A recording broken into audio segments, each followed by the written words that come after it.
माँ लखना को नमन करता हूँ, बड़े बुजुर्गों को प्रणाम करता हूँ और बच्चों को ढेर सारा प्यार देता हूँ। बड़ा इम्पोर्टेंट टॉपिक लेकर आया हूँ, काल सर्प दोष या योग।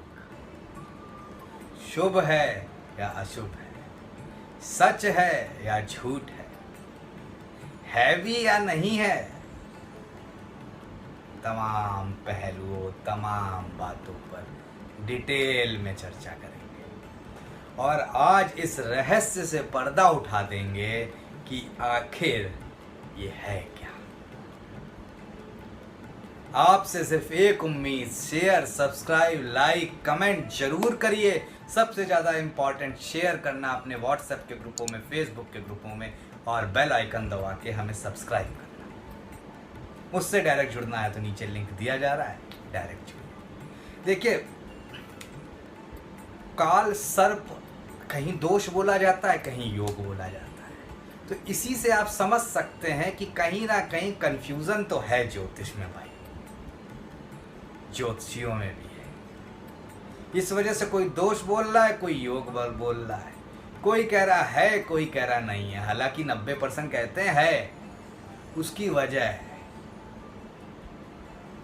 लेकिन देखिए, एक ऐसा योग और दोष है जो कि जब चर्चा होती ना, जनमानस में भय व्याप्त हो जाता है,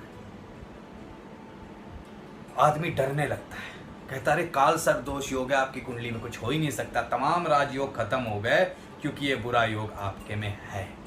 तो सबसे पहले समझा देता हूं काल सर्प का माने क्या है। काल माने समय, समय के अधिदाता भगवान शिव।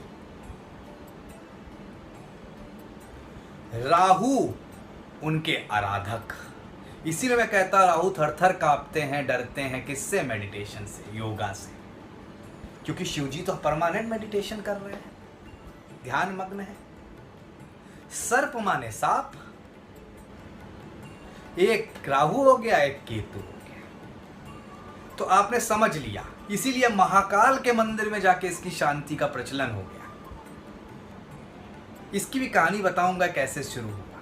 लेकिन देखिए, उसके पहले ये तो समझ लीजिए कि शास्त्रों में शास्त्र क्या कहते हैं, ज्योतिष शास्त्र क्या कहता है, प्रतीक भट्ट क्या कहता है, ये जरूरी नहीं है। ऋषि पराशर क्या कहते हैं, भृगु ऋषि भृगु क्या कहते हैं, वराह मिहिर क्या कहते हैं, सारावली क्या कहती है, नभ संहिता क्या कहती है। उसी के साथ साथ कुछ और पुस्तकें मैंने हर जगह जब छानबीन करी, बहुत सालों पहले एक आर्टिकल इसको अपनी वेबसाइट पे लिखा था 2014-15 में, सोचा वीडियो भी बनाया जब वीडियो शुरू ही हो गए। तो देखिए, काल सर्प दोष है या नहीं है, आप सुनना चाहते हैं मेरे मुंह से, तो ऋषि मैं बताऊंगा मैं क्या समझता हूँ। मैं कहने वाला तो कोई नहीं, कहने वाले सिर्फ हमारे ऋषिवर हैं, लेकिन मैं क्या समझता हूँ जरूर बताऊंगा। लेकिन हमारे ऋषि पराशर, ऋषि भृगु, इन सब ने कहीं पे भी काल सर्प नाम की किसी भी चीज का वर्णन ज्योतिष शास्त्र में अपनी किताबों में नहीं किया है। क्लियर?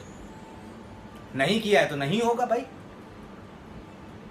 लेकिन एक दुविधा की स्थिति तो देखिए है। वराह मिहिर, जिनकी किताबें काफी हद तक काफी अच्छी रही हैं, उन्होंने नव संहिता में सर्प दोष का जिक्र किया है और बहुत एक लाइन में जिक्र सारावली में भी हुआ है इसका। लेकिन काल सर्प नहीं, सर्प दोष। और सर्प होते हैं, उनका दोष भी होता है, वो मुझे समझ में भी आता है। क्योंकि आज से नहीं, पुरातन काल से ऋषियों के बीच, देवों के बीच सर्पों का युद्ध होता था। महाभारत काल में भी तक्षक ने बहुत कोशिश करी अर्जुन को नाकाम करने की। तो इसलिए इसमें सच्चाई है, सर्प योग में सच्चाई है, सर्प दोष में सच्चाई है। लेकिन काल सर्प दोष या योग नहीं होता है। और ज्योतिषी ऐसा क्यों कहते हैं, उसकी वजह है भाई। पूरा जरूर सुनिएगा, बड़ा इंपॉर्टेंट बात बताने जा रहा हूं। काल सर्प योग नहीं होता है, लेकिन इस तरह का जो कॉम्बिनेशन होता है उसका प्रभाव ज्योतिष में जरूर होता है, वो बताने जा रहा हूं। तो भाई ज्योतिषी इसलिए कहते हैं, मेरे पास समझ लीजिए रोज 2 फोन आते हैं, जोधपुर से लेके उज्जैन तक के। सर पूजा करवा दीजिए। एक फ़ोन आता है पूजा वाले का, दूसरा आता है किसी पंडित ज्योतिषी का। सर हम यहीं उज्जैन निवास करते हैं, अपने क्लाइंट्स आप मेरे पास भेजा करिए, काल सर्प की शांति कराएंगे। 51,000 रुपये फीस है सर, 20,000 आपके। ये है सच्चाई है जो बोल दी। मुझे पता है ये लोगों को पसंद नहीं आएगा ज्योतिषियों को ये वीडियो, क्योंकि मैं उनका कहीं ना कहीं बिजनेस हिट कर रहा हूँ। लेकिन आपको सत्यता माननी पड़ेगी, बतानी पड़ेगी।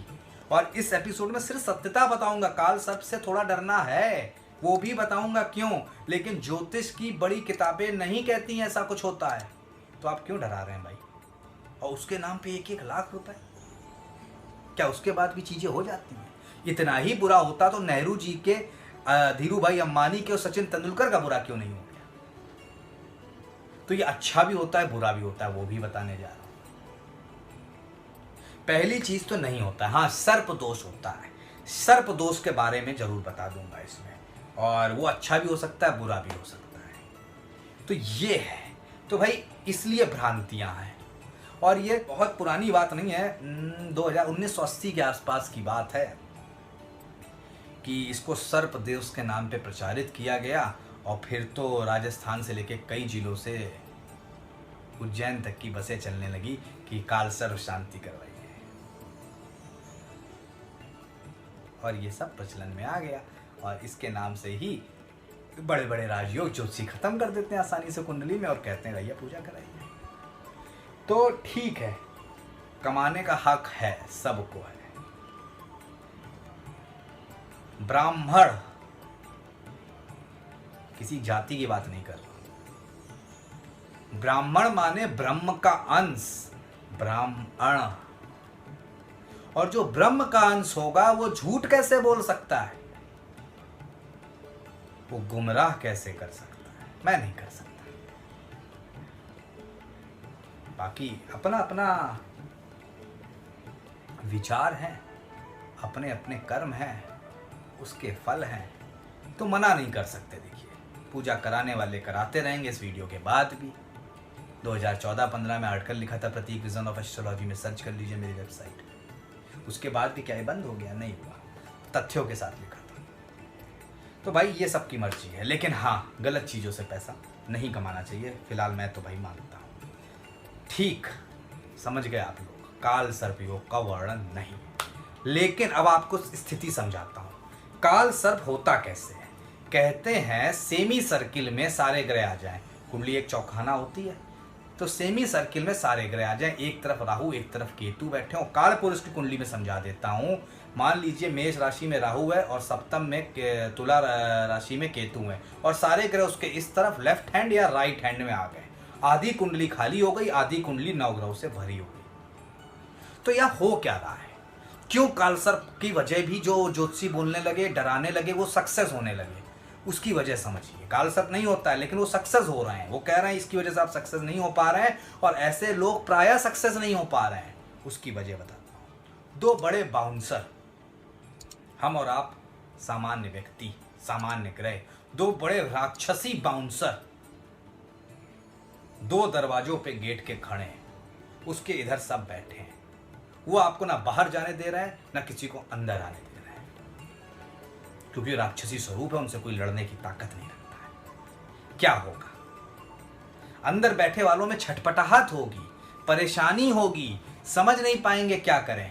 क्यों भाई? ना बाहर जा सकते हैं, ना अंदर आ सकते हैं। वर्चस्व किसका हो गया? जो वो बॉडीगार्ड्स बैठे हैं, यही है राहु और केतु। इनका वर्चस्व हो गया। अब ये कुंडली में अपने हिसाब से चीजें करने लगे, और जो बाकी ग्रह थे वो धीरे धीरे कमजोर होते चले गए। इसलिए इस तरह का जब संयोग कुंडली में बनता है, वो परेशान करता है लोगों को, हमेशा नहीं। इसलिए मैंने सचिन तेंदुलकर का एग्जाम्पल दिया, अंबानी का दिया, नेहरू जी का दिया, लेकिन अक्सर करता है। उसका इलाज करिए, काल सर्प का इलाज नहीं करिए। दूसरी तरह से समझाता हूं। 12 भाव हैं ज्योतिष में, 9 ग्रह हैं, 7 प्योर ग्रह हैं, 2 छाया ग्रह हैं। अब सारा बल आधी कुंडली को मिला जा रहा है, आधी कुंडली खाली है। भाई उनका भी तो कुछ यूज है ना, उन घरों का भी। मान लीजिए 1 से 7 के बीच सब बैठ गए, भाग्य भाव खाली है, कर्म भाव खाली है, एकादश महत्वाकांक्षा और धन का भाव खाली है, कुंडली इम्बैलेंस हो गई। समझ गए बात को?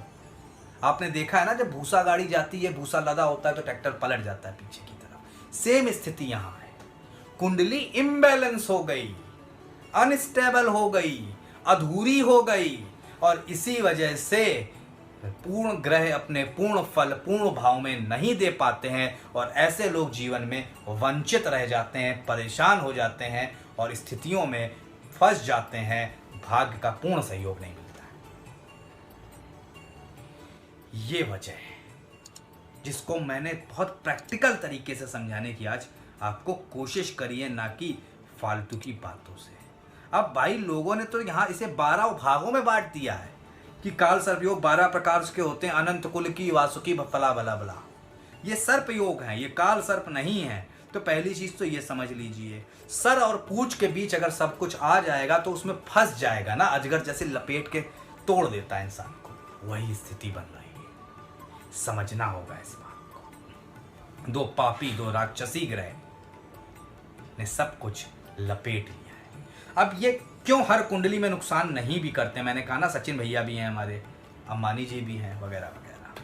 तो देखिए राहु केतु की पावर क्या है। सबसे पहले मान लीजिए नीच के हैं, राहु वृश्चिक में और केतु वृष में या धनु मीन, यहाँ पे भी खराब माने जाते हैं। इन राशियों में पावरलेस हो गए, बाउंसर बैठा है लेकिन आप उसे जब डांट देते हैं तो वो हट जाता है। हाँ, तो क्या होगा? रिजल्ट कमजोर हो गए, बाकी ग्रहों का प्रभाव बढ़ गया। पहला, क्योंकि हर आदमी नहीं परेशान है ना काल सर्प से। दूसरा बात, भाव चलित चार्ट में पता चला राहु केतु के साथ बैठा है लेकिन भाव में उसने एक छलांग मार के अगले एक भाव में चला गया। कैंसिल। क्या कैंसिल? काल सर्प तो होता ही नहीं है। ये जो परेशानी है ना, जो ये एक सेमी सर्किल बना हुआ है ना, ये कैंसिल। जो ये बाधा भ्रम बना हुआ है वो कैंसिल। तीसरी चीज, अंदर बैठे ग्रह सूर्य मंगल बृहस्पति शनि बहुत बलवान है इन राहु केतु से। कैंसिल। चौथी बात, इन सबके बाप देवगुरु बृहस्पति महाबली हैं कुंडली में, अंदर है इनके। कैंसिल। 5वीं दृष्टि से देख दे रहे हैं एक ग्रह को भी। कैंसिल। नवमांशा चार्ट में या महादशाओं में राहु केतु नहीं आ रहे हो, या नवमांशा चार्ट में ये पूर्ण नहीं बन रहा है, दिक्कत खत्म। समझ गए बात को? तो भाई ऐसा नहीं है कि चीजें होती हैं, समस्या जहां समाधान वहां। मैं तो इस बात को मानता हूं। तो पहली बात, काल सर्प नहीं है, एक कॉम्बिनेशन है वो खराब है, तो उसकी पूजा क्यों करनी? भाई अगर मान लीजिए काल सर्प में राहु केतु मजबूत हो गए, बाकी ग्रह कमजोर हैं, तो मैं कहूंगा भाग्य भाव के प्लानेट का पूजा करिए, रत्न पहनिए, या उन बचे 7 ग्रहों में जो भी बलवान है उसको ताकत दीजिए, जो इसको भंग करे, इस बैरियर को भंग करे, इस सेमी सर्किल को भंग करे। और इसको भंग करने की ताकत एक नहीं 3 ग्रहों में है। सूर्य मंगल बृहस्पति। शुक्र इनके मित्र होने की वजह से चुप रह जाते हैं, शनि इनके मित्र होने की वजह से खामोश रह जाते हैं, बुध इन्हें फॉलो करते हैं। उन 3 से उम्मीद नहीं, इन 3 से उम्मीद करिए। इन 3 में एक भी अगर बेहतर है, उसकी पूजा पाठ रत्न वगैरह पहनिए, चीजें सॉर्ट आउट हो जाएंगी। उसी के साथ साथ भाई केतु का प्रभाव देखिए 2 तरह से होता है, एक रिश्तेदार है, एक जीव है। रिश्तेदारों में पहला और दूसरा, एक लेने वाला होता है, एक देने वाला होता है। लेने वाला दामाद है, देने वाला भांजा है, मामा। दूसरा तरह केतु के जानवर होते हैं, एक कुत्ता जो घर की रखवाली करता है, और दूसरा चूहा, वो भी केतु है, जो घर के सामान को कुतर देता है, खोखला कर देता है। केतु रात की नींद हराम कर देता है, ग्रह कलेश कर देता है। राहु के साथ भी यही है, ससुराल पक्ष का कारक ग्रह है, इसलिए ससुराल को खुश रखिए, सरस्वती माँ की आराधना करिए, घर में ठोस चांदी का हाथी रखिए। अब ये सब उपाय बता रहे हैं आपको, अगर इस तरह का कॉम्बिनेशन आपकी कुंडली में है तो उसके उपाय भी कर लीजिए। ससुराल से बिगाड़ कर मत चलिए, ठोस हाथी घर में रखिए, सरस्वती जी की उपासना करिए, गुरु भगवान का व्रत करिए, शिव जी का शिव तांडव स्तोत्र का पाठ करिए, भगवान गणेश की आराधना करिए, 2 रंगी कुत्ते को रोटी खिलाइए, केतु के लिए बता रहा हूँ, माथे पर चंदन लगाएं, सतनाजा दान दें, गाय कौओं को भोजन कराएं, लाभ मिलेगा। तो आज मैंने आपको बताया भैया कालसर्प योग के बारे में सच्चाई, दिल से बनाया है। उम्मीद करता हूं व्हाट्सएप के सारे ग्रुपों में अपने मित्रों के आप भेजेंगे इस वीडियो को, फेसबुक के सारे ग्रुपों में भेजेंगे, अपनी टाइमलाइन पे शेयर करेंगे। सिर्फ इतना ही मांग रहा हूं। मुझसे डायरेक्ट जुड़ना है, मेरे फेसबुक ट्विटर वगैरह का लिंक नीचे दिया जा रहा है, मुझसे डायरेक्ट जुड़िए। आज के लिए फिलहाल प्रतीक भट्ट का धन्यवाद, बहुत बहुत नमस्कार।